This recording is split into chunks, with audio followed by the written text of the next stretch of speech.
Bien, on commence. On va parler un peu de Rosh Hashanah et des Louls. C'est la Rosh Chodesh Elul, c'est Shabbat, c'est demain.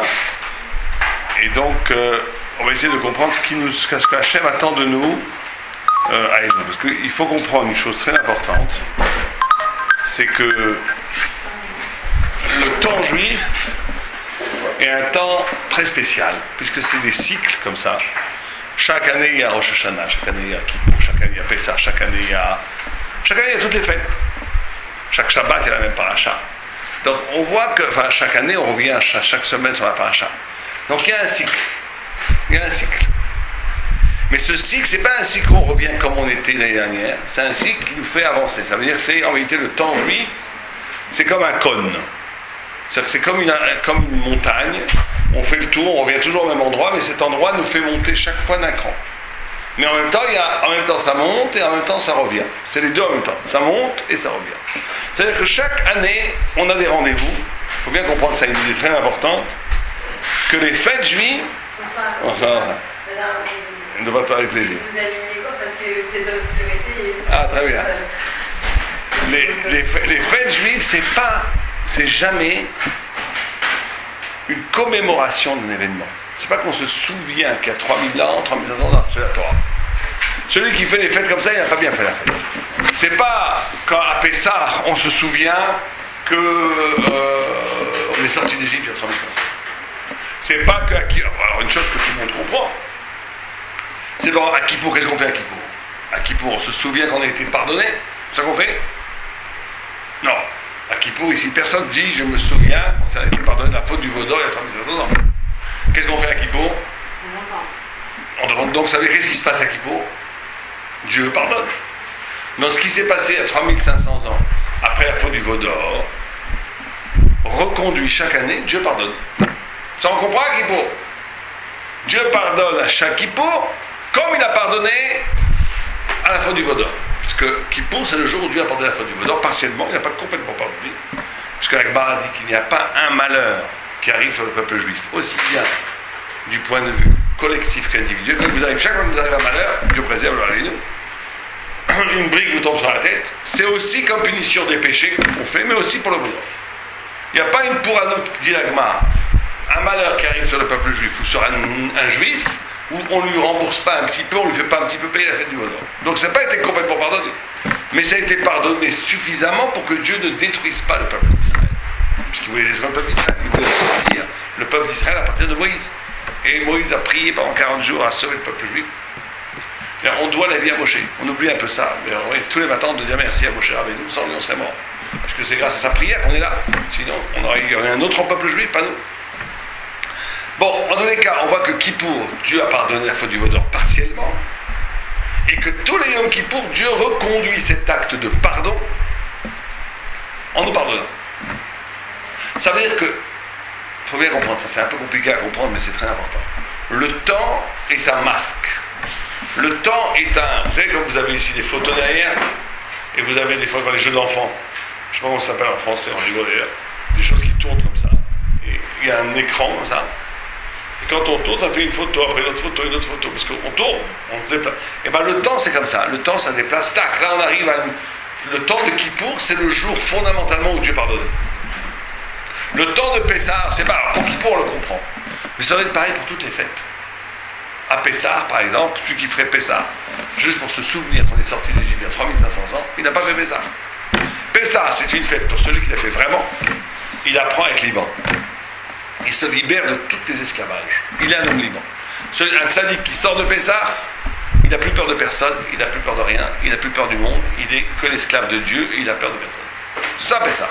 Pessah, c'est pas se souvenir qu'on a été libéré il y a 3500 ans d'Égypte.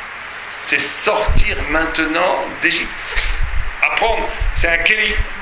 C'est pareil à Sukkot. Sukkot, on ne se souvient pas qu'on avait sur nos têtes des dieux, la Shrina, mais on doit sentir la Shrina sur la Soukha.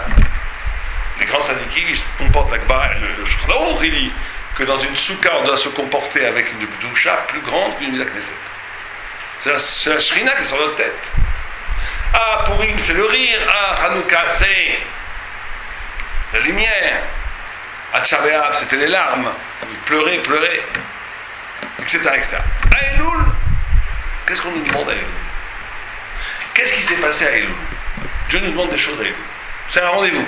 Donc on comprend que toutes les fêtes juives, et pas que les fêtes juives, tous les Shabbats, tous les jours en vérité, c'est une rencontre avec Dieu avec une clé différente, avec une couleur différente. Comme on vient de le dire maintenant, Kippour avec la Tchouva, Rosh Hashanah on est jugé, Sukkot, la Shrina, etc., etc. Donc chaque moment important de l'année juive, c'est une rencontre, un rendez-vous avec Dieu qui porte une couleur à lui. D'accord? Donc, si je vous demande Elul, qu'est-ce qui s'est passé? Quelle est la couleur d'Elul? Qu'est-ce que Elul on doit faire? Vous avez une idée ou pas? Ouais, et alors? Alors qu'est-ce qu'on doit faire à Elul? On doit monter dans les montagnes? Qu'est-ce qu'on doit faire à Elul? Se remettre en question. Mais ça c'est tout. Bon, c'est vrai que tout ce qu'on vient de dire, c'est toute l'année. On fait Tchouva à Kippour, on fait Tchouva toute l'année. D'accord? Simplement, Kippour, c'est le jour, le centre. On ne fait Tchouva toute l'année. Kama, jusqu'à combien à Kippour on a fait Tchouva? C'est la source de la Tchouva pour toute l'année. On est jugé tous les jours. Mais on a un jour, on est jugé, c'est Rosh Hashanah. C'est le jour du jugement. Dieu nous protège tout le temps. Mais il y a un jour qui symbolise ça, c'est la Souka, etc., etc. Tous les jours, il y a de la joie. Mais c'est pas tous les jours pour eux. Tous les jours, on doit pleurer sur l'élection du temple, mais c'est pas tous les jours de Tchaviab, etc. Mais donc, c'est vrai qu'il y a tout dans tout. Mais il y a une journée qui est la quintessence, l'essence de ça. Donc, quelle est l'essence de Elul? Alors, vous allez dire, remettre en question, pas mal. Mais qu'est-ce qui se passe? D'abord, très simplement, Elul, c'est le dernier mois de l'année. Ça, c'est pour les Chodashim. L'année, il y a 4 Rosh Hashanah chez nous. Mais ça, c'est par rapport aux Chodashim, comme ils sont monnayés dans la Bible. Le premier mois, c'est Nissan, le deuxième mois, c'est Iyar. Mais l'année de Shemitah, ou l'année de... ça fait comment ça, Rosh Hashanah? Ou les Shtarot, ou aussi par rapport au jugement, c'est Rosh Hashanah. Donc on finit quelque chose. Vous savez que pour comprendre les mois, et pour comprendre la nature du temps, il y a un livre qui s'appelle Sefer Yetzirah. Vous avez entendu parler de Sefer Yetzirah, qui a été écrit d'après certaines par Adam Rishon, d'autres par Abraham Avinu, d'autres par Rabbi Akiva, mais ça ne change pas. En réalité, la source est très très profonde. C'est le livre qui te dit comment le monde a été créé. Et le monde a été créé à partir de 3 grandes dimensions, qui sont l'espace, le temps et le nefesh. Comme ça dit le Sefer Yetzirah. Le temps, l'espace et le nefesh. C'est-à-dire que toute création indique. Le temps, c'est aussi une création. Non, on croit que le temps, c'est naturel, c'est mimélé, c'est comment on appelle ça, c'est consécutif au mouvement de l'espace. C'est pas comme ça. Le temps, Dieu l'a créé. Dieu a créé le temps. Le temps, c'est le parchemin dans lequel va s'inscrire toute l'histoire de l'univers. Temps, Zman, Makom, Nefesh. Nefesh, c'est l'âme des choses. Chaque chose a une âme. Un grand sadique, il est capable de voir dans une plante une Nefesh. Dans un petit chat, une Nefesh. Il voit une âme différente. Un grand sadique, il voit 2 chats, il sait que ce n'est pas les mêmes. Plus quelqu'un est bête, plus il voit tout pareil. Plus quelqu'un est intelligent, plus il peut différencier les choses. Plus il voit que chaque chose est spécifique, elle a une âme. Nefesh. Nefesh, Makom, Zman. Le monde tourne, la base de tout l'univers, c'est Nefesh, Makom, Zman. Du temps, de l'espace et une âme. Bon. Dans le temps, il y a 12 mois. Chaque mois correspond à 12 lettres. Il y a combien de lettres dans l'alphabet?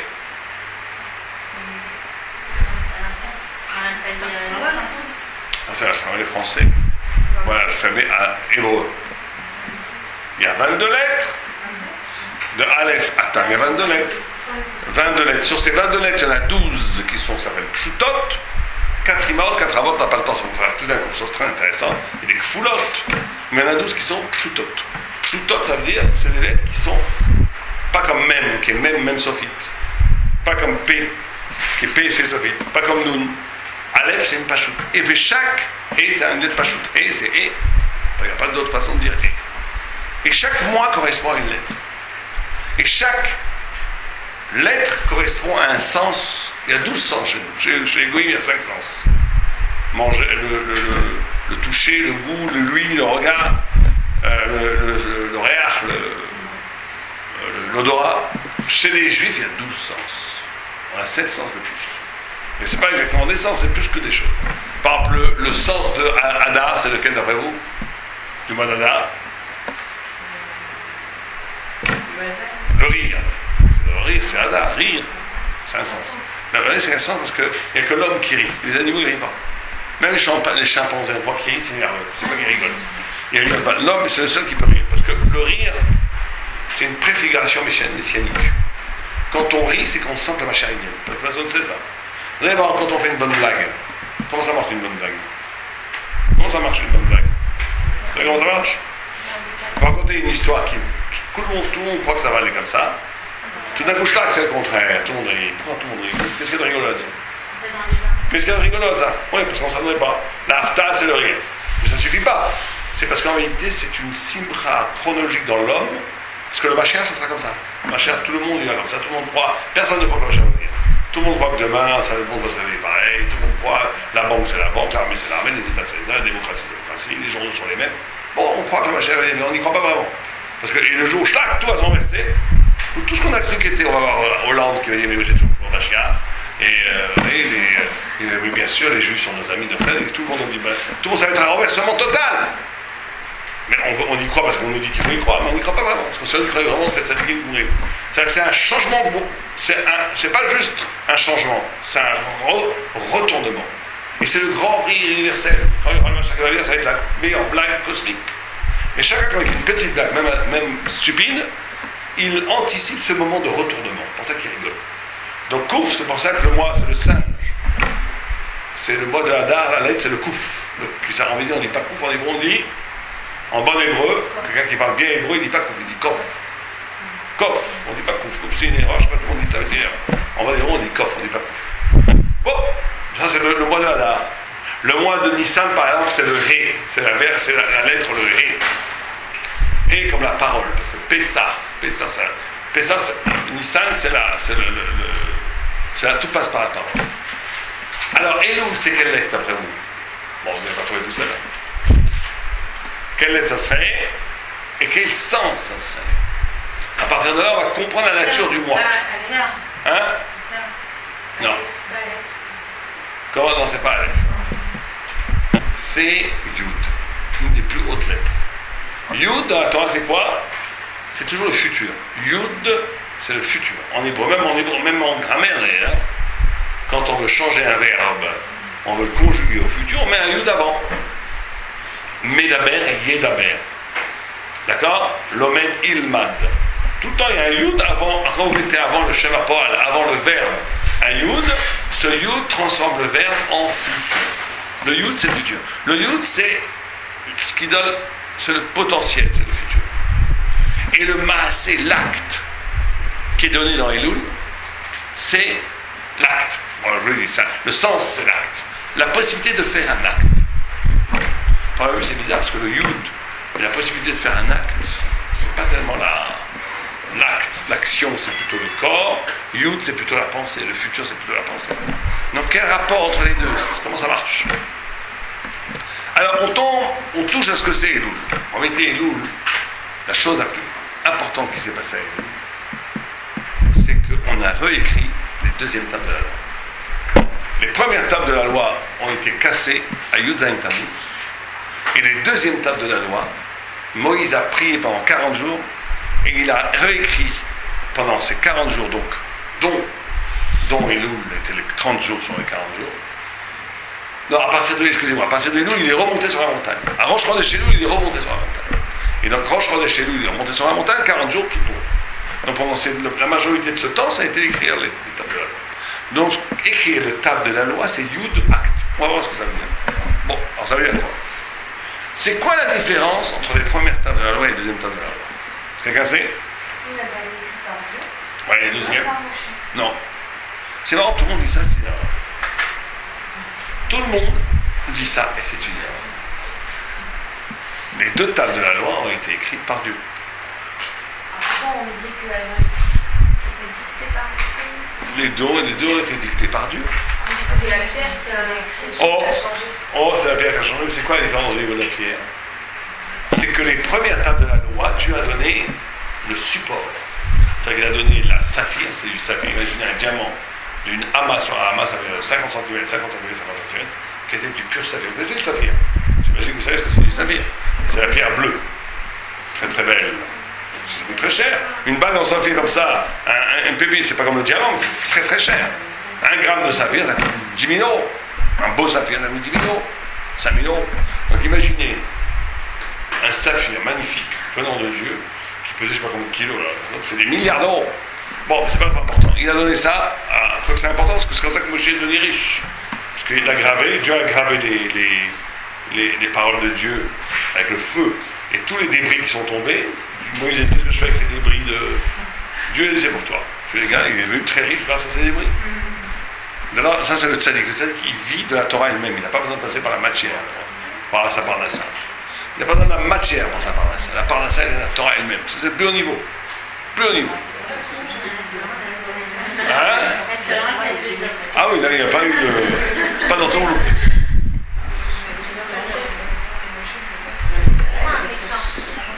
Donc, ouais.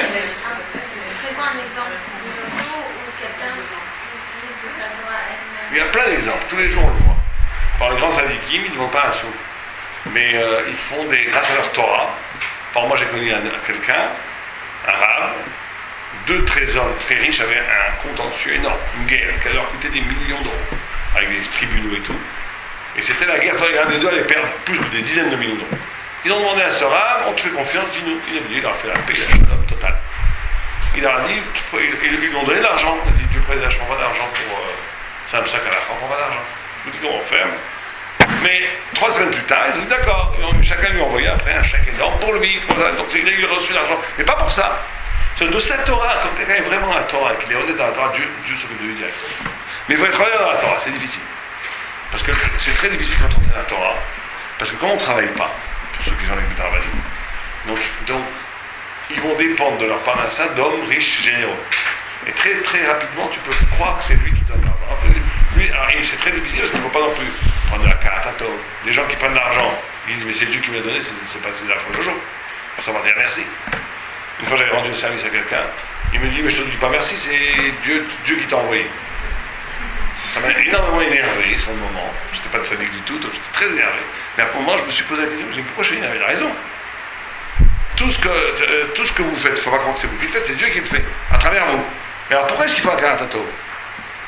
Pourquoi est-ce qu'il... Alors qu'il écrit que les sages, les chachamim, une des choses qu'ils détestent le plus, c'est kafouille, la kfouille à Torah, celui qui est ingrat, l'ingratitude. Les chachamim, une chose qu'ils détestent, c'est l'ingratitude. L'ingratitude, c'est qu'ils détestent ça. On peut passer sur tout sauf sur ça. Quelqu'un qui rend un service, tu n'es pas capable de lui dire merci. Quelqu'un qui t'aide, d'ailleurs ça c'est valable pour nos parents. Nos parents nous aident, on leur crache à la figure, il n'y a rien de pire au monde. C'est-à-dire qu'il n'y a rien de pire au monde que quelqu'un d'ingrat. Mais pourquoi? Quelque part, la logique va avec le rachat. La logique dit, moi, toi, attention que tu me donnes. Il y a écrit à la Torah, c'est que Dieu qui décide l'argent que tu reçois. Donc imagine quelqu'un donne de l'argent, tu auras un service. De toute façon, Dieu t'a envoyé. Donc pourquoi tu dois dire merci? Pour nous-mêmes. Quoique pour nous-mêmes, c'est plus que ça. C'est parce que c'est vrai que Dieu te l'a envoyé. Mais lui, il n'était pas obligé d'être l'ange-clair. Il n'était pas obligé de faire ça. J'ai 5 enfants. Je vais leur demander de m'apporter à boire. Les 5 vont dire oui, je ne vais pas dire merci à celui qui m'a apporté parce que l'autre m'aura apporté quand même. Non. Donc c'est une erreur de logique. C'est-à-dire qu'il y a l'origine des choses, tout vient de Dieu. Mais le fait que la personne a été un chaliar, il faut dire merci, ça aussi. Il a été la courroie de transmission, il faut lui dire merci. Et ceux qui ne disent pas merci, c'est que ça montre des midotes terribles. Ne pas être capable de dire merci, terrible midote. Bon, c'est pas notre sujet. Notre sujet, c'est Elul. Donc, oui.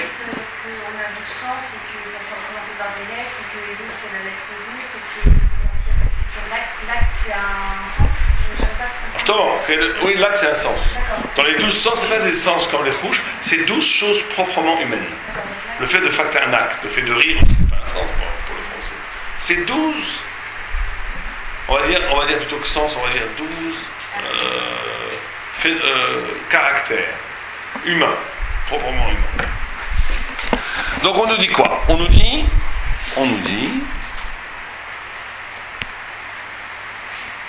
oh, l'acte et le futur, il est lié aux deux tables de la loi.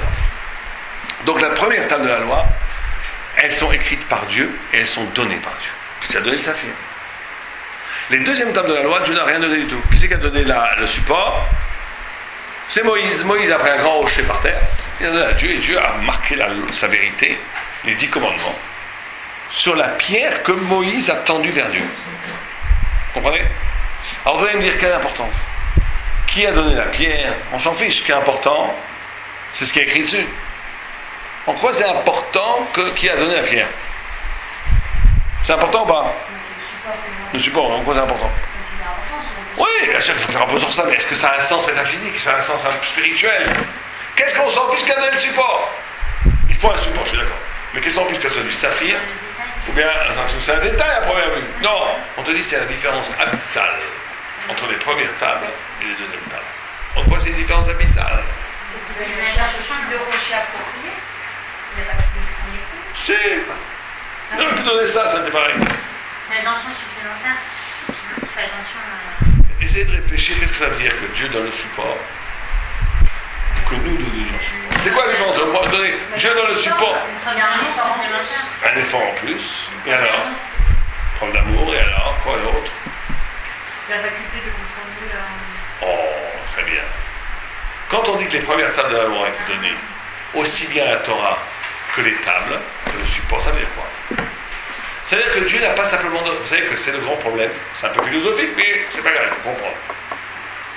Le problème de la vérité, quand on étudie la Torah, donc vous êtes concerné par ça, vous étudiez la Torah, donc vous êtes concerné par ça. Le problème quand on étudie la Torah, donc étudier la vérité, c'est qu'il faut bien comprendre qu'il y a deux niveaux que les gens confondent très souvent. Un, il y a le contenu, la vérité elle-même, et deux, il y a le rapport à ce contenu. En d'autres termes, tu peux dire aime ton prochain comme toi-même, Zeklal Gadol Vatorah. Tu aimeras ton prochain comme toi. Mais quand un enfant de 10 ans entend ça, ou quand Rabbi Akiva entend ça, il y a des mondes incroyables. Ça veut dire que, pourtant c'est la même vérité, aime ton prochain comme toi-même. Mais le rapport intellectuel à cette vérité, elle va être complètement modifiée par la personne.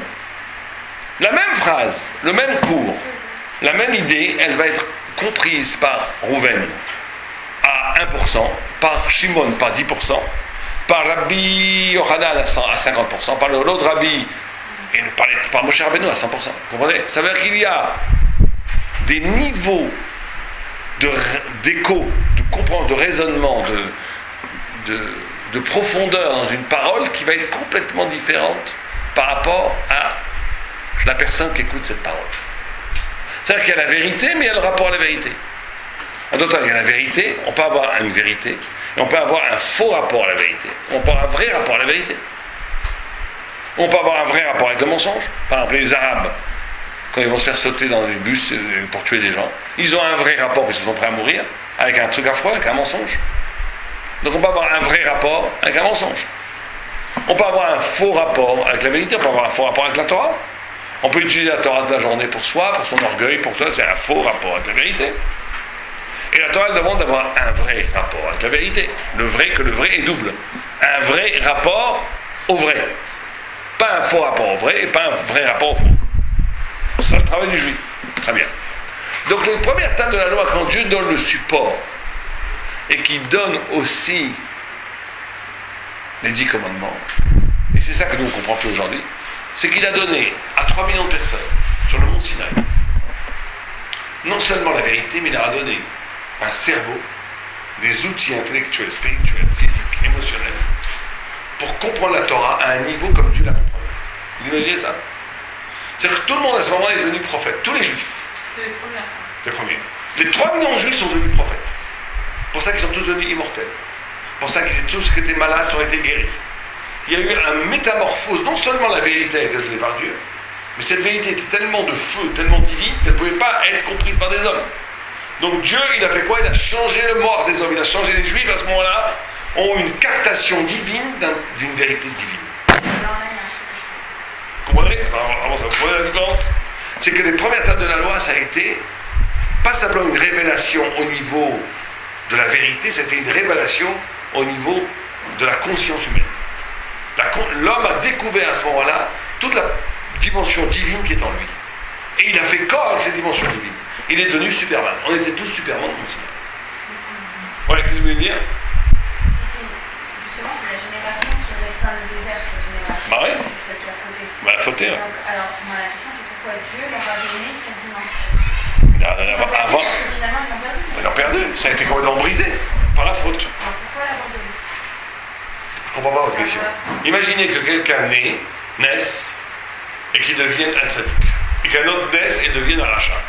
Vous avez dit pourquoi il est né le rachat? Il n'aurait pas dû naître. On a donné la chance. Non, c'est Dieu. Là, on parle de Dieu qui donne. On Oui. parle d'un parent qui met au monde. Non, mais pourquoi Dieu n'aurait pas dû laisser naître un rachat? Si. Parce que chaque Dieu, il te donne la liberté. Après, toi, tu fais ce que tu veux avec ça. Il ne veut pas t'enlever ta liberté sous prétexte qu'il va y avoir un échec. Donc Dieu a donné à cette génération le plus beau cadeau qui soit la Torah, avec non seulement une Torah, mais une conscience de cette Torah au niveau divin. Maintenant, eux, ils auraient pu devenir des anges, rentrer en Israël, ne jamais être exclus là-bas, devenir le phare de l'humanité. Au lieu de ça, ils ont fait le veau d'or. Mais pourquoi ils ont fait le veau d'or? Vous savez pourquoi ils ont fait le veau d'or? Ils n'avaient pas encore le matin de dimanche. Pendant qu'ils ont fait le photo, la matin de dimanche n'avait pas eu. Et là, il est sur l'air. Non, c'est à ce moment-là, parce que le veau d'or, ils l'ont fait après. À Shavuot, il y a eu les 10 commandements. Ça, c'est ça le matin de Torah, on appelle Shavuot, c'est les 10 commandements. Ils ont attendu 40 jours, il n'est pas venu, ça a été le Yud Zayin Tammuz, ils ont fait le veau d'or. Quand il est descendu de Moshe, ils ont vu, il a cassé les tables de l'or, il a Tammuz. Bien sûr, vous avez la Torah. Ils avaient déjà construit le veau d'or avant de recevoir la Torah. Non. Ils ont reçu la Torah à quelle date? Shavuot. Shavuot, c'est combien? C'est le 6 ou 7 Sivan. D'accord, à cette époque, c'était le 7 Sivan. D'accord, 7 Sivan. 7 Sivan, après 7 Sivan, ils n'avaient pas fait le veau d'or à ce moment-là du tout. Ne dis pas que c'est parce qu'il a vu le veau d'or que Moshe a cassé la table de la loi. Les tables de la loi, c'est après les 10 commandements. Les 10 commandements, ça a été sur le mont Sinaï une révélation. C'est pas les tables de la loi. Ça a été Dieu, ils ont vu Dieu. Ils ont vu les 10 commandements qui sont apparus comme des colottes. Rohim et ta colotte. Ils ont vu les voies. C'est tout un truc. Comment est-ce qu'on peut voir des voies? Bon, mais c'est tout à une profondeur. Ceux qui sont arrivés à un niveau de perception où ce qui était audible était visible, ce qui était visible était audible. Ils sont arrivés à un niveau incroyable. Mais ça, c'est pas les tables de la loi. Mais c'est les mêmes 10 commandements, vous avez raison. Mais c'est pas les tables de la loi. Les tables de la loi, c'est Yud Zayin Tammuz qui devait donner ta cassée. Et après, ils ont donné la deuxième table de la loi à Kippour.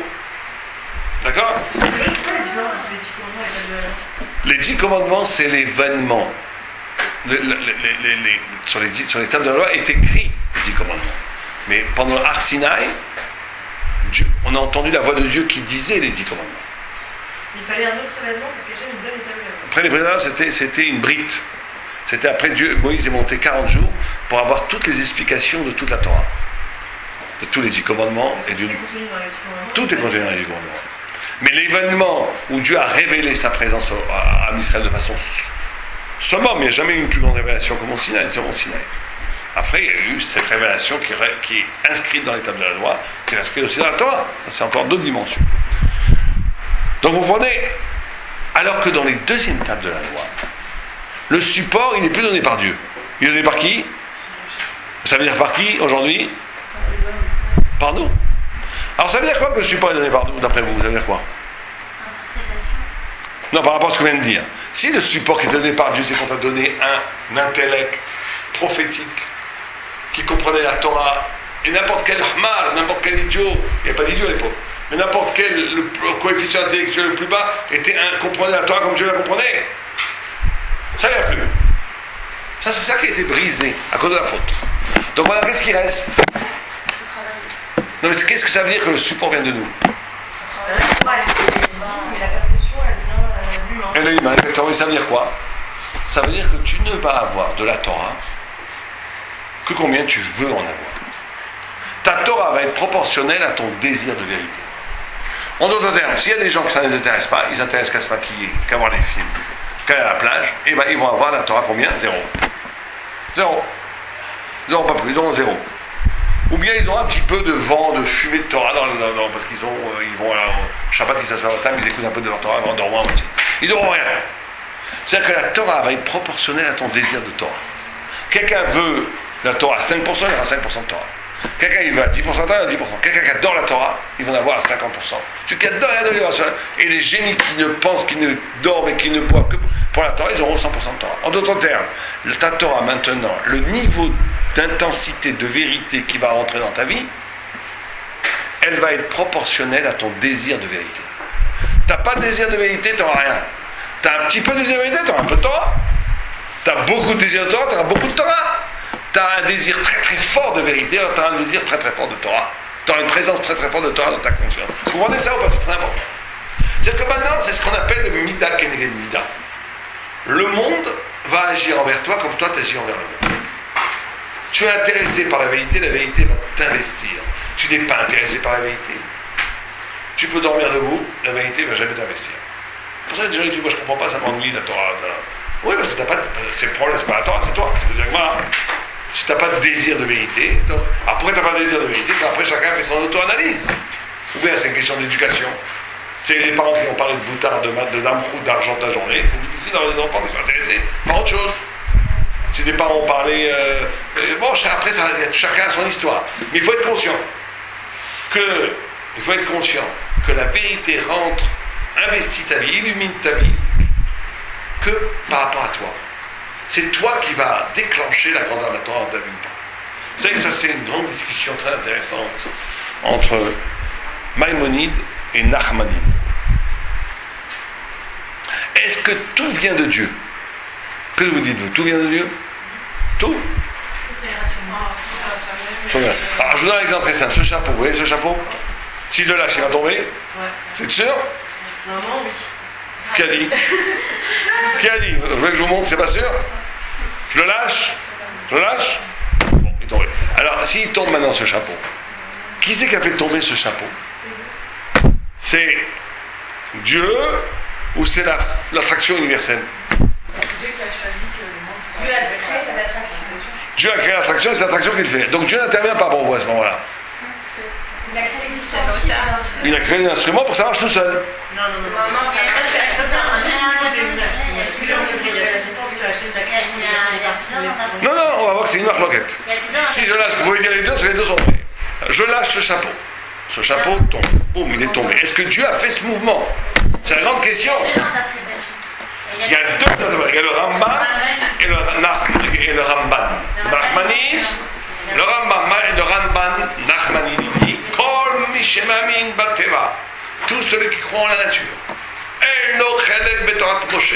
Il n'a pas de part dans la Torah de Moïse. Ça veut dire que j'ai lâché ce chapeau. C'est Dieu qui fait ça. On ne comprend pas ce que ça veut dire pour nous. Parce que Dieu, ça veut dire que tous des milliards de battements de papillons, des milliards de petits bruissements de vers de terre, des milliards de poissons dans les rivières et dans les mers, des crustacés qui ouvrent leur bec, imaginez des fleurs qui se grandissent, des abeilles qui se piquent, des milliards de choses, des milliards de mouvements, tout est fait par Dieu en un seul instantané. Et Dieu n'a aucun problème parce que sa volonté crée le réel, donc il n'y a pas d'effort chez lui. Donc c'est lui qui rêve. Nous sommes, pour le Rambam, l'univers entier n'est qu'un rêve de Dieu. Dieu rêve et ça devient la réalité. Vous avez imaginé une chose pareille? Ramban, Nachmanide. Non, c'est moi qui traduis comme ça. Nachmanide dit que tout ce qui se passe, c'est voulu par Dieu à l'instant, par une volonté personnelle. Kol mishema min bateva, dit le Rambam, tous ceux qui croient en la nature. Elo chelek betorat Moshe, il n'a pas de part dans la Torah de Moïse. Pourquoi il faut faire un bracha sur la nature? Bien sûr, on n'est pas contre la nature. Pourquoi Enchelek? Non, parce qu'il dit que la nature, c'est une volonté en action de Dieu. C'est pas que ça marche tout seul. C'est ça que ça veut dire nature. C'est pas qu'elle n'a pas d'autonomie par la volonté de Dieu. Ça, c'est Rambam.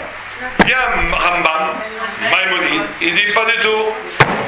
Il dit il ne faut pas embêter le bon Dieu avec l'attraction céleste. Là, ça marche tout seul. Dieu a créé des règles, bien sûr qu'il donne l'énergie pour que le monde avance. Mais ça marche tout seul. Alors plein de gens attaquent le Rambam. On dit la philosophie aristotélien, il a tourné la tête. Voilà, ça c'est Rambam. Et plein de gens sont contre, la plupart des gens sont contre le Rambam. Ce qu'il dit c'est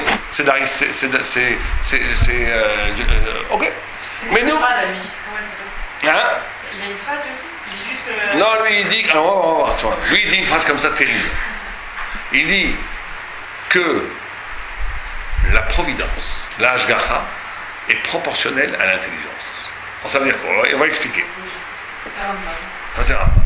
Ça veut dire quoi? Il dit comme ça. Il donne un exemple qui va vous faire rigoler. Il dit qu'il y avait un moustique sur la babouche de Mustapha. Un gros moustique sur la babouche de Mustapha. Et Mohammed était, c'est comme ça qu'il dit le Rambam dans le Mourad de Khrim, je ne sais pas rien. Mohammed, il crache un gros glaviou. Enfin bon, un très gros glaviou. Un crachat. Ce gros glaviou fait une trajectoire mathématique, physique, schlac, et tombe malheureusement sur le pauvre moustique qui est noyé sur le coup. Comme ça, Rambam dit. Et il pose une question pathétique. Est-ce que ce moustique, la mort de ce malheureux moustique, est voulu par Dieu ou pas? Est-ce qu'elle est voulue par Dieu?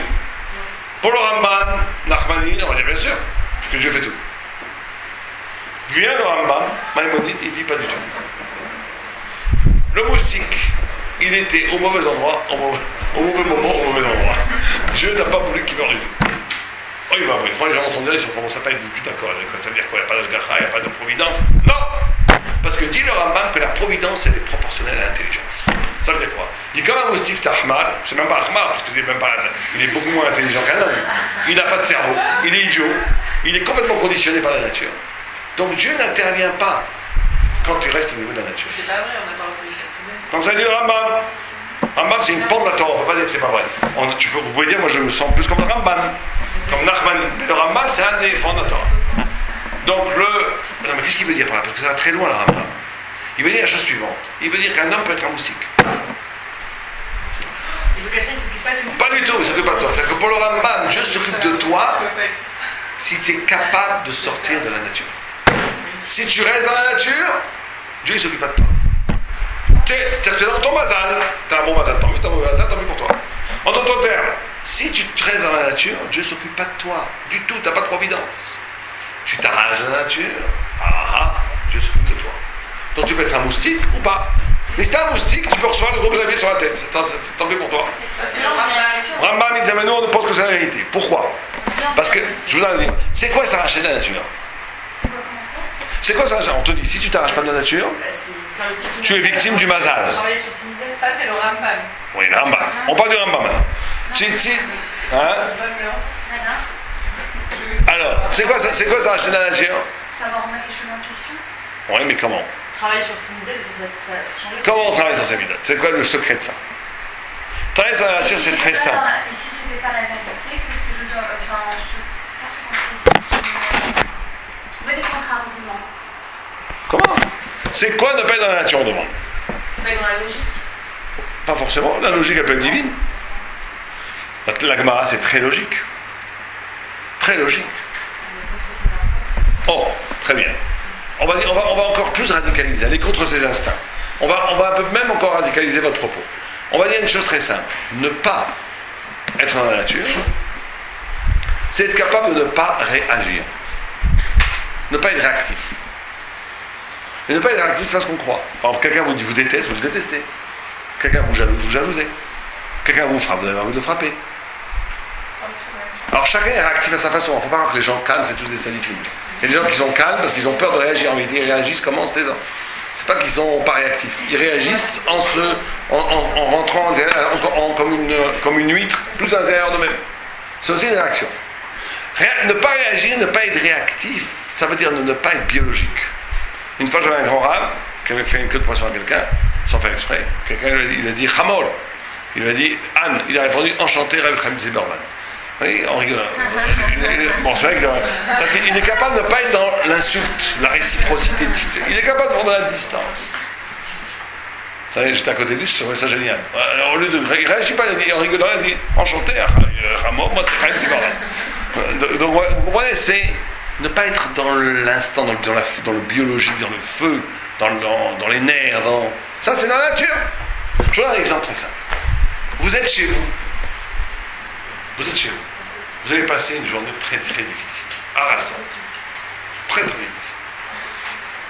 très difficile, vous allez travailler, votre patron vous a crié dessus, votre maman vous a raccroché au nez, vous n'en pouvez plus. Vous avez envie de prendre un bon bain, écouter de la musique, on va se reposer. Alors bon, on a le droit, on se relaxe un peu. À ce moment-là, juste au moment où vous allez faire couler le bon bain chaud, on ferme la porte. Bon, vous allez. Vous ouvrez la porte. C'est qui? Madame Cohen. Madame Cohen du premier étage, qui pèse 150 kilos, qui vous parle de sa fille qu'il a quittée depuis un an, qui ne va rien vous apporter, rien que des ennuis. Rien. Elle ne va rien vous apporter, que des ennuis. Mais elle veut vous parler de sa fille qui a vous a raconté déjà l'histoire 10 fois. Donc vous avez la nature en vous, le Yetzirah, qui dit quoi? Pas d'électro Satanas. Dehors. Vous lui dites gentiment, écoutez Madame Cohen, vous êtes très fatiguée, revenez demain, fermez la porte. Vous avez le droit, c'est la nature. Mais une autre voix qui dit, oh là là, la pauvre femme, elle est seule, elle a besoin de parler. Allez, accepte la chaîne, même si c'est un peu lourdingue, c'est pas grave. Et tu la prends et tu la gardes. Et si tu es capable de faire ça, de la faire rentrer chez toi, de préparer un thé, l'écouter, c'est même si c'est pas l'hiver, pendant une heure, et quand elle ressort avec un sourire, là-haut les anges, Dieu, cet homme est sorti de la nature. Il a un destin. Dieu, à partir de moment, s'occupe de lui. C'est fini, il a la providence. Pourquoi? Parce qu'il était capable de casser. Quand on fait des choses que pour soi, eh ben, on est dans le mazal. On a le droit, hein. On a le droit. Mais après, il ne faut pas dire, ah là là, pourquoi moi j'ai pas ça, pourquoi ma copine elle a un super chido et pas moi, et blablabla. Très simple. Tu t'arraches de la nature, tu deviens un sujet face à Dieu. Tu deviens un sujet, tous les possibles sont possibles. Tout est ouvert, tout est possible. Pourquoi? Parce que tu as une ashgaha.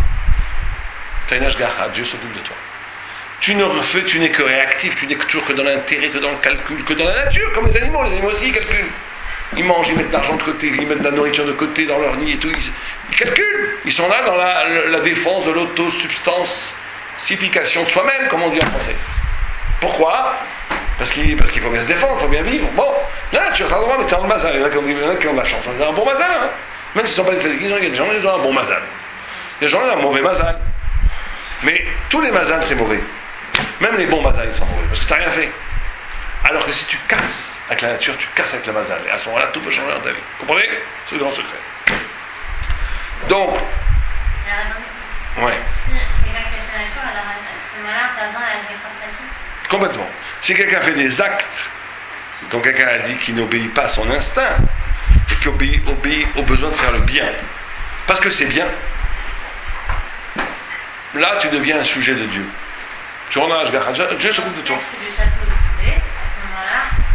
C'est Dieu qui le fait. Exactement. Le chapeau du tzaddik qui tombe, c'est ça la différence. C'est que c'est effectivement, pour le Rambam, quelqu'un il marche dans la rue, il reçoit une crotte de pigeon sur la tête. Si c'est quelqu'un qui a la nature, bon, il a été au mauvais moment, mais en droit. Si c'est un tzaddik, il doit se poser des questions. Qu'est-ce que j'ai fait? J'ai dû dire la shonara ou écouter la shonara, j'ai de la touma qui me tombe sur la tête. Vous comprenez la différence? Mais si il y a des gens qui me disent, monsieur le rabbin, j'ai eu ça, qu'est-ce que ça veut dire? Je dis, avec vous, monsieur, ça ne veut rien dire du tout. Il y a des gens, tu vois tout de suite, ça ne veut rien dire. Oui, est-ce que quelqu'un peut dire On est d'accord avec les deux. Ça va? On est d'accord avec les deux. Bien sûr, tous les deux sont d'accord. Non, mais le rabbin, lui, il pense que Dieu intervient toujours, dans tout. Oui, mais tout le monde peut s'interroger sur ce qu'il a. Il n'y a pas de Esther Panim à un certain niveau. Bon, alors la marloque est très profondément, elle va très loin. C'est parce que tout le monde est d'accord que Dieu, dans son non-intervention, intervient. C'est une façon d'intervenir pour Rambam. Puisqu'en ne s'occupant pas de toi, il te responsabilise en te disant tu es dans la nature. Tant que tu n'es pas adulte, tu t'arraches à la nature, je ne m'occupe pas de toi. Tu n'es pas digne de ça. Donc c'est à toi d'acquérir la dignité d'avoir l'ashgaha. C'est pas que c'est des choses physiques. Donc. Il y a des gens qui sont loin et qui ne vont pas. Mais ça, ce niveau dont on vient de parler, on n'a pas tellement lié à la Torah. Il y a des gens qui ne sont pas dans la Torah, qui sont capables de casser avec la nature. Il y a des gens qui sont là, dès que vous touchez leur balcon, vous voyez, dans les papillotes jusqu'au genou, ils sont là, mon truc, mon petit truc. Non, il ne faut pas croire, il ne faut pas dire ça trop aux gens dehors, vous êtes religieux, je vous le dis, mais il faut savoir que dans le monde, c'est pas tellement mis religieux par religieux, ça. Malheureusement. Il y a beaucoup de gens très très religieux qui sont tout le temps en train de défendre leurs intérêts. Bon, c'est vrai que dans le monde religieux, il y a quand même une miséricorde qui est faite, naturellement en plus, parce que tu as les misses que tu fais. Mais c'est pas du garanti 100%. Et tu as des gens qui ne sont pas religieux, mais qui sont capables de faire des choses extraordinaires. Ça ne veut pas dire qu'ils ne seront pas punis, le fait qu'ils n'ont pas mangé, pas cachés et tout, bien sûr qu'ils seront punis. Mais ils ont une ashgaha pratique plus grande, oui, c'est possible. Bien, alors, on disait ça pourquoi? On disait ça. Maintenant, les deuxièmes tables de la loi vont dépendre de ça. C'est ça la notion de Yud, qui est un futur, et du sens qu'est l'acte. À Elul, on doit faire des actes qui nous donnent un futur. On doit reconstruire la deuxième table de la loi. En d'autres termes, Elul, c'est le moment de l'année où on doit être capable de s'arracher du destin pour renouveler une alliance avec Dieu. C'est ça la notion de Yud et de Ma. On doit faire un acte. Moshe Rabbeinu, il a fait un acte qui a donné un futur au peuple juif. Il a demandé pardon pour le peuple juif, il a réussi par le désir de Torah à récupérer les deuxièmes tables de la loi, qu'il a donné au peuple juif comme alliance. Il a donc, à partir d'un acte, redonné un futur au peuple juif. C'est ça le mois d'Elul. Le mois d'Elul, ce qu'on doit travailler nous pendant ce mois qui arrive, c'est de savoir où est-ce que j'ai cassé les tables de la loi. Où est-ce que je ne suis pas du tout à la hauteur. C'est qu'il n'y a pas de vie spirituelle sans honnêteté intellectuelle. Si quelqu'un n'est pas capable de découvrir en lui-même ses parts d'ombre et aussi de lumière, s'il n'est pas capable de savoir où il en est, il ne pourra nulle part. Donc il faut faire un bilan. Premier bilan, où est-ce que j'ai cassé les tables? C'est-à-dire où j'ai cassé les tables? Où est-ce que j'ai brisé ce qui était élevé de divin en moi? Par la faute. Où est-ce que j'ai cassé ma virginité spirituelle? Où est-ce que j'ai fauté en brisant la lumière que Dieu m'a donnée? Alors certainement, il n'y a pas eu de Baruch Hashem, mais la plupart des gens, ils ont chaque faute, à moins d'être un parfait tzaddik depuis sa naissance, c'est de briser les tables. Ça veut dire de briser ce qui m'a été donné de merveilleux, de naturellement bon par Dieu, je l'ai cassé. Je l'ai cassé. C'est ça de l'avant. Où est-ce que cette divinité qui m'a été donnée, je l'ai cassée? À partir de cette brisure, dire voilà, maintenant il va falloir que je reconstruise. Comment je reconstruis? Par le désir de Torah, par le désir de vérité, par le désir de s'améliorer, par le désir de devenir. Mais ce désir de devenir meilleur, donc le futur, en Elul, passe par des actes. En Elul, il faut faire des actes. Il faut prendre des actes qui donnent une possibilité à ce désir de spiritualité, ce désir d'advenir meilleur, de façon meilleure, que des actes cautionnent ces décisions. C'est ça Elul. C'est ça qu'on nous demande à Elul. À Elul, on nous demande de faire des actes qui ouvrent les portes du futur. Alors chacun doit faire des engagements pendant Elul. Des engagements qui vont modifier sa posture spirituelle plus tard. Parce que Elul, la porte de Elul, elle mène à Rosh Hashanah. Or, Rosh Hashanah, c'est quel jour? C'est le jour de quoi, Rosh Hashanah? Qu'est-ce qui se passe à Rosh Hashanah? Si je vous demande qu'est-ce qui se passe à Rosh Hashanah, vous dites quoi? Non, création du monde, c'est de l'homme, création de l'homme. Création de l'homme, très bien. Création de l'homme. Rosh Hashanah, c'est la création de l'homme. C'est pour ça qu'on est jugé. Parce qu'en nous jugeant, Dieu juge, est-ce que ça vaut le coup de nous créer en vérité? On rigole, mais c'est un jour terrible, Rosh Hashanah. Parce qu'en Rosh Hashanah, c'est un jour, on est un peu fou, parce qu'en Rosh Hashanah, c'est le jour où Dieu va tout décider. Tout. Pas que pour un homme, pour plusieurs derrière. Avec qui on va se marier, combien d'enfants on va avoir, quelle maladie on va avoir, quelle maladie on va pas avoir. C'est pas juste la vie ou la mort, c'est la bracha, la klala, tout. C'est un jour terrible. C'est un jour terrible. Tu pourras décider pour toi la vie, la mort, l'argent, le mazal, le chidour, les enfants, tout. Et nous, qu'est-ce qu'on fait? On mange et on dit Hachem Melech, on n'est pas dingo. Qu'est-ce qu'on devrait faire de la journée? Si vous aviez un juge là devant vous, qui va décider maintenant si vous allez vivre ou mourir. Vivre ou mourir. Vous avez un juge comme ça, écoutez.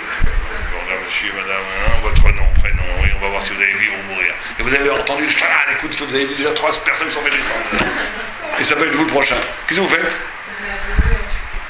On se met à genoux, on supplie, pardon, monsieur, mais je ne ferai plus. On ne fait pas ça du tout, nous. Nous, on te dit, on n'a même pas le droit de demander l'avis. Tout ce qu'on dit, Tout dit Hachem Melech, même ce qui est écrit Zochenu lechaim melech chavetz bechaim, kotvenu besefer chaim melech chavetz bechaim, tout ça c'est très tardif. Ça a été écrit ça au haut Moyen-Âge. D'après moi, sous l'influence du peuple. La Knesset Agdola, elle n'a pas écrit ça. C'est dans les sidours qu'on a en Antiquité, il n'y a pas ces phrases-là. C'est des phrases d'ailleurs qui ont été rajoutées plus tard. Et qu'on d'ailleurs après à l'Acha, si on ne les dit pas, on ne revient pas. C'est pas une partie de la Tfila. Toute la journée, on dit quoi? Hachem Melech, on est dingo. Imaginez, vous êtes à la vie, à la mort, on dit Hachem Melech. C'est normal? C'est de la création même de Hachem, justement, Hachem Melech. Oh, très bien, mais comment ça se fait que ça marche pas? Mais bon, c'est ça qui nous fait passer. C'est ça qui nous fait passer le dîne. Comment? Il est devenu roi en le créant en fait. Parce qu'on sait tout ce qu'il fait, c'est bien. Ouais, c'est bien, c'est un bon niveau déjà ça. Mais on va essayer d'expliquer un peu plus, on va finir dans l'enseignement, il faut que je m'en aille, mais on va essayer d'expliquer ce petit côté qui est très important. Quand Dieu a créé le monde, et donc l'homme, il y a un Midrash qui nous dit, dans le Midrash Rabbah, que Dieu a convoqué les anges. Certains anges ont dit, Ibaré, crée l'homme. L'ange de Zdaka a dit, crée l'homme, il est capable de Zdaka. L'ange de l'amour a dit, crée l'homme, il est capable d'amour. L'homme est capable d'aimer, c'est beau. L'ange du shalom, il a dit surtout crée pas l'homme. L'homme, il est koulok tata dans une plénière de filles, je suis sûr qu'il y a des disputes entre vous, c'est impossible autrement. C'est toujours comme ça. Il y a toujours des disputes, sauf ici, non, je rigole, ici, c'est un havre de paix. Mais il y a toujours, les hommes, il y a toujours des disputes. L'ange de la vérité a dit, ne crée surtout pas l'homme koulo shaker. L'homme ment toujours. Une partie des anges a dit, Iboré, crée l'homme. Alibor, imaginez là dans le fracas des anges, dans le ciel. Iboré, Aliboré, Iboré. Au milieu de ce brouhaha, Dieu a dit, stop. La matamite va créer. Pourquoi est-ce que vous discutez? J'ai déjà créé l'homme. C'est le Midrash. Adkan, les shonos. Adkan, le Lachon du Midrash. C'est pas bizarre? Comment vous dites un Midrash? C'est pas bizarre? Je vous dis, est-ce que je voudrais acheter cette maison? Ça vaut le coup d'acheter cette maison? Un Natania au bord de la mer, ça vaut le coup ou pas? Un il me dit oui, l'autre il me dit non. L'autre il me dit, moi je dis, pourquoi vous discutez, j'ai déjà acheté? Qu'est-ce que vous allez me dire? Bon, pourquoi tu me demandes? Si tu l'as déjà acheté, laisse-le tranquille. Bon, nous on est poli avec Dieu, ils vont pas dire ça les anges, mais quand même, pourquoi Dieu il fait ça? Pourquoi il suscite une discussion pour qu'au milieu de la discussion, il dit j'ai déjà créé l'homme? Pour ça qu'il écrit dans le passage. Naasa ketzal beno. On peut le lire Naasa ou Naasa. Naasa la shon avar. Dieu a déjà créé l'homme. C'est comme si l'homme est toujours déjà créé. L'homme est créé au milieu de la discussion. Qu'est-ce que c'est que cette histoire? Comment vous comprenez ce Midrash? Mais Hachem, il a demandé aux anges, est-ce que je crée ou est-ce que je ne crée pas? Ouais, ça vaut le coup de créer l'homme ou pas? Allez, barré. Oui, non, j'ai déjà créé. Bon. Il n'y a qu'à pas susciter la discussion. Pourquoi il suscite une discussion pour au milieu de la discussion dire j'ai déjà créé l'homme? C'est pas bizarre? Qu'est-ce que vous dites? Allez là, dans nos cours, il faut faire travailler les ménages. On n'est pas là juste pour écouter, il faut dire des idées. C'est pas grave, vous dites n'importe quoi, c'est pas grave. Qu'est-ce que vous dites? Hein? Faire taire les uns, carrément. Non, ça veut dire pas qu'il y ait de crainte. La création de l'homme, il voulait me créer, mais. Il n'aurait rien dû demander, Hachem Melech, Hachem fait ce qu'il veut, puisqu'il a créé les anges aussi. Donc il fait ce qu'il veut. Une fois que Dieu a besoin de quand si les gens discutent de ça, l'homme est capable d'être encore moins. Je reprends. Pas mal, allez-y. Qu'est-ce que vous dites? Il y a des anges qui sont au niveau de Dieu, sont proches de Dieu, on les attribue, mais discutent oui, non. Ouais. Donc, il donne du poids au fait que l'homme va être aussi à se défendre, ou s'accuser ou se défendre. C'est que ça va animer l'existence de Dieu et il y aura du bon comme du mauvais. Mais c'est-à-dire qu'on lui laisse le choix à l'homme de pouvoir être tout. Bon, c'est pas mal, parce que vous touchez, vous êtes autour. Allez, j'ai quelqu'un d'autre idée? C'est très simple. C'est parce que cette discussion, elle continue jusqu'à aujourd'hui. Il y a justement un Rosh, on doit montrer. Attends, c'est plus que ça. Jusqu'à aujourd'hui, il y a des anges qui disent Baré. Ça veut dire qu'est-ce qui va justifier la création de l'homme? Qui est-ce qui va justifier qu'il s'était bien dit? L'homme lui-même. C'est qu'un homme, il fait du lachon hara sur sa copine. Ou sur son copain. Et bien, l'homme, quand l'homme a un grand H, l'humanité, du lachon hara. À ce moment-là, l'ange du Sheker a dit oui, je vous avais dit que je n'avais pas créé l'homme. J'avais rien, est-ce qu'on a déjà vu une baleine faire la lachon hara sur sa copine? Ça n'existe pas. L'homme, c'est pire qu'un animal. Et quand un homme est capable de donner de la tzedaka dans la rue, un petit pauvre vient la tzedaka, l'ange de tzedaka, il dit regardez comme c'est merveilleux. L'homme, vous avez déjà vu un chien donner une côtelette à son autre chien, jamais vous avez vu ça. L'homme, il est merveilleux. Il barrait. Ah, il barrait. Donc à chaque instant, l'homme justifie de sa création. Ou l'homme détruit sa création. À chaque instant. Et qui est-ce qui... Et c'est ça l'homme. L'homme est une discussion inachevée dont la conclusion lui est donnée dans les mains. Et il fallait que ça soit comme ça. Parce que si on avait décidé pour l'homme, ça valait le coup qu'il soit créé, il n'y aurait pas eu d'homme. Si je décide que pour toi, en d'autres termes, les montagnes, Dieu a décidé qu'il fallait que ça valait le coup de les créer. Donc elles n'ont plus de destin. Pourquoi ? Parce qu'on a décidé pour elles que ça valait le coup qu'elles soient créées. Si Dieu avait décidé que ça n'avait pas le coup de créer l'homme, eh bien c'était fini, on n'aurait pas été créé. S'il avait décidé que ça valait le coup de créer l'homme, c'était fini, on aurait pu faire les pires bêtises. Ça vaut le coup. Dieu a déjà décidé que ça vaut le coup. Donc ça veut dire qu'il n'y aurait plus de liberté en vérité. En fait, il l'a créé, mais en faisant quand même la question, est-ce que ça vous donne... Exactement. Parce que s'il avait décidé que ça valait le coup de créer, il n'y aurait plus de liberté. On a déjà signé pour nous, entériné pour nous, anticipé pour nous, que c'est bien la vie de l'homme, mais c'est pas du tout ça. L'homme, c'est pas ça. L'homme, c'est ça la plus grande liberté que Dieu a donnée à l'homme. La plus grande liberté que Dieu a donnée à l'homme, c'est que c'est lui qui décide de la pertinence de son existence. Vous comprenez ce que ça veut dire ? Il n'y a pas de plus grand don. Et chaque homme, à chaque instant, il décide de la pertinence de son existence. Moi, j'ai une question, parce que la pertinence de son existence, on est d'accord que dans la Hamida, on parle de Noël, on dit Baruch Ata Hashem, Arotse B'Tchouva. Donc c'est Hashem qui veut notre Tchouva. Bien sûr. Donc comment on peut décider de la pertinence de l'existence? Si je décide que moi je fais Tchouva et que je vais m'élever, et qu'au fond c'est Hashem qui a Arotse B'Tchouva, comment ça marche? Je ne comprends pas votre question. Quel rapport? Non. Où est la contradiction? Quand je dis qu'on décide la pertinence de l'existence, c'est-à-dire que c'est par ton acte, par ta tchouva, par tes mitzvot, que tu fais que tu as donné raison, tu as été créé. Et si tu fais des avérotes, tu dis qu'on a eu tort de te créer. C'est-à-dire que tu donnes raison aux anges à Ibaré quand tu fais une avéra. Tu donnes raison aux anges Ibaré quand tu fais une mitzvah. C'est tout. Mais c'est dans les mains. Et Dieu a voulu que ça soit comme ça. Dieu n'a pas voulu qu'on décide d'avance que ça valait le coup de créer l'homme. Parce que dès que tu décides d'avance que ça vaut le coup de créer l'homme, tu lui as volé sa liberté, son autonomie humaine. Mais vu cette bracha dans la vie. Alors c'est le tchouva, c'est-à-dire que Dieu veut que je fasse tchouva. Oui, c'est Hachem qui veut, c'est pas nous vraiment qu'on a fait cette volonté de tchouva, de faire une mitzvah. Non, on ne dit pas que nous on a créé la tchouva. Hein. C'est pas, nous on n'a pas créé la tchouva. On a créé, Dieu on n'a rien créé du tout. On a reçu de Dieu la liberté d'être celui qui va justifier ou infirmer le fait que j'existe. C'est tout. Maintenant que Dieu veut ce qu'on fasse tchouva, bien sûr. Donc ça veut dire que chaque acte qu'on fait, c'est pas vraiment la volonté d'Hachem. Pourquoi pas? On décide aussi. On décide, bien sûr, mais c'est ça.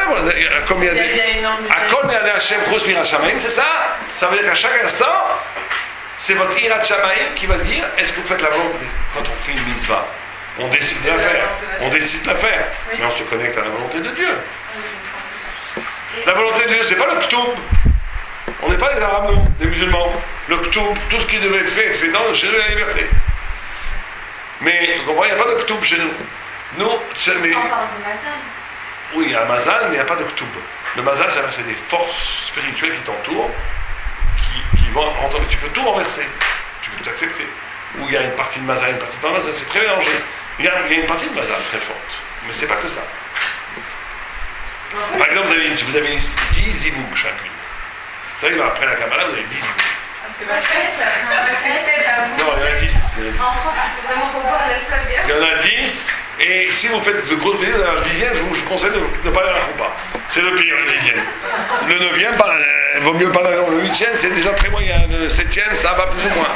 Le 6e, c'est pas mal. Le 5e, c'est bien. Le 4e, c'est super. Le 3e, c'est génial. Le 2e, c'est de parler. Le 1er, c'est extraordinaire. Donc vous avez 10. Mais ça c'est du mazal.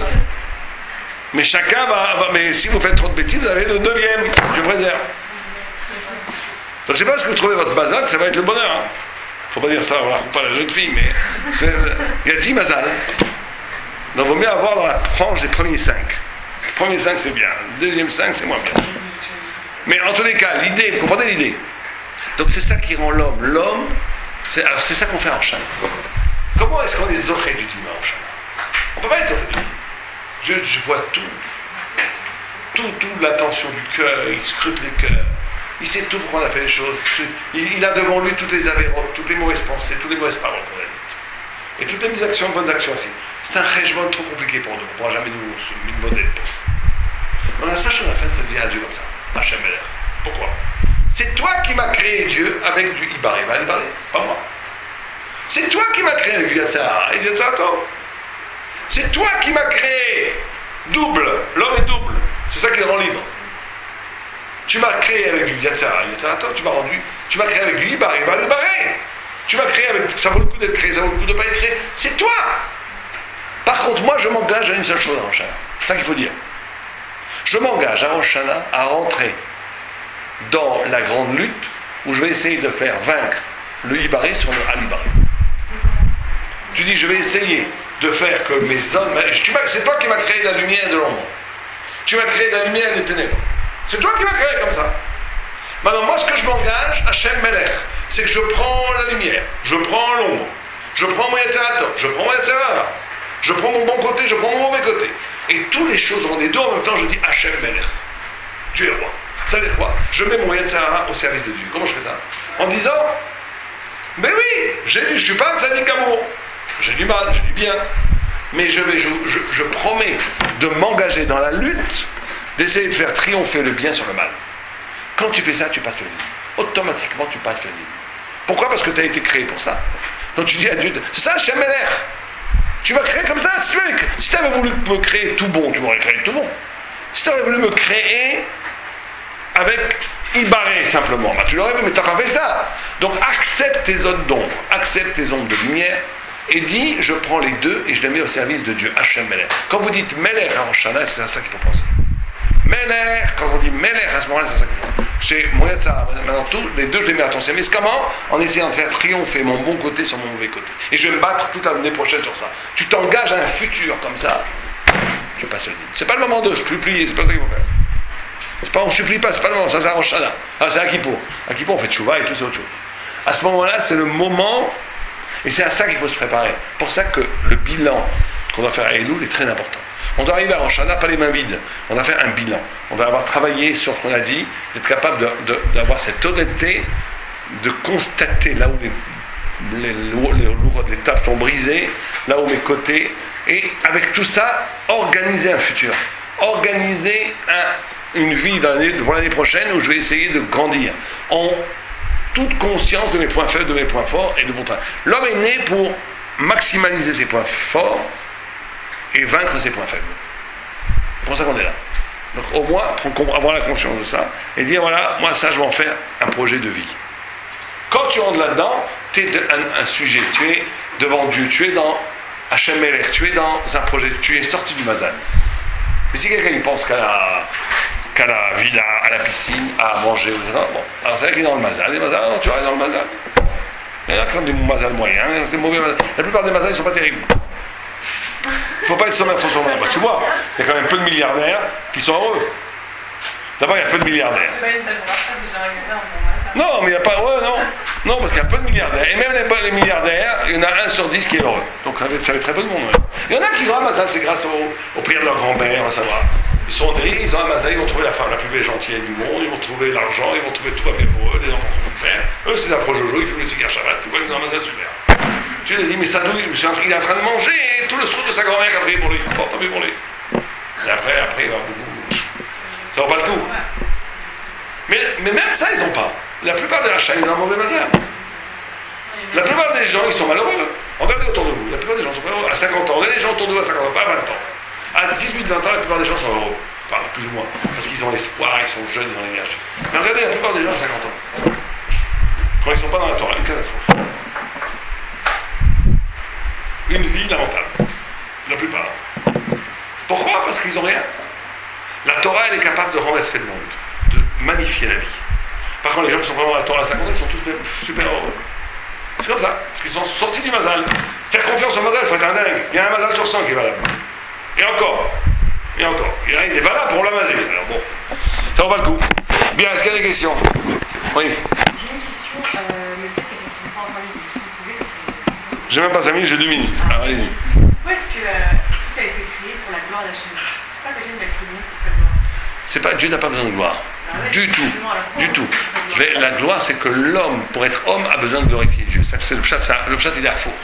Dieu n'a pas besoin de ce kavod. Il n'a besoin de rien de Dieu puisqu'il est tout. Mais toi, tu n'es un homme que si tu utilises tout ce qui a été créé pour sa gloire. C'est-à-dire que si tu rends les choses à l'origine. C'est-à-dire que si tu coupes les choses de Dieu, tu fais l'idolâtrie. Tu isoles quelque chose, alors que tout n'est là que pour Dieu en vérité. Oui, dans les titres, dans les tfilotes, dans la tfila, la nida, quand c'est traduit, on vient par exemple, quand c'est traduit. La perception qu'on a, en fait, c'est une mauvaise perception, on a l'impression que c'est. C'est une très mauvaise perception et c'est surtout c'est de ce qu'on appelle de l'anthropomorphisme en bon français. Ça veut dire qu'on croit que Dieu est un homme. C'est quand on parle de Dieu, la gloire c'est. Tu vois, quand on est tous les pays de Bien sûr. On glorifie à chaque fois. Oui. Cette perception que vous êtes en train de dire, on la sent pas, enfin moi, j'arrive pas à la ressentir. Oui, mais c'est très lié en français. Quand vous priez en hébreu, vous n'avez jamais ce problème près d'avoir. Ouais, c'est lié en français. Parce qu'en français, c'est une langue qui n'a pas la sagesse de la transcendance. C'est une langue qui Or, quand on dit qu'on a l'impression qu'on parle à un homme, tu es le plus beau, tu es le plus glorieux, bon là-bas tu dis bon ça suffit, hein, ça va. Non, mais ça c'est parce qu'on n'a pas pris la dimension du divin.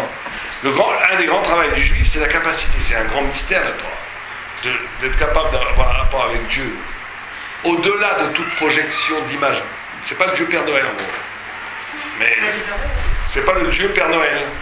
C'est pas Père Noël le bon Dieu. Oui. Que vous avez entendu quoi? Non, c'est pas le Dieu Père Noël. Donc ça veut dire qu'on doit être capable d'avoir d'avoir un rapport avec Dieu qui n'est pas humain et en même temps avoir une intimité avec lui incroyable. Et ça c'est la grande. Vous savez, il faudrait tout un cours sur ça si vous voulez. On le fera un jour. Comment avoir une intimité avec Dieu alors que Dieu, on t'interdit de personnaliser.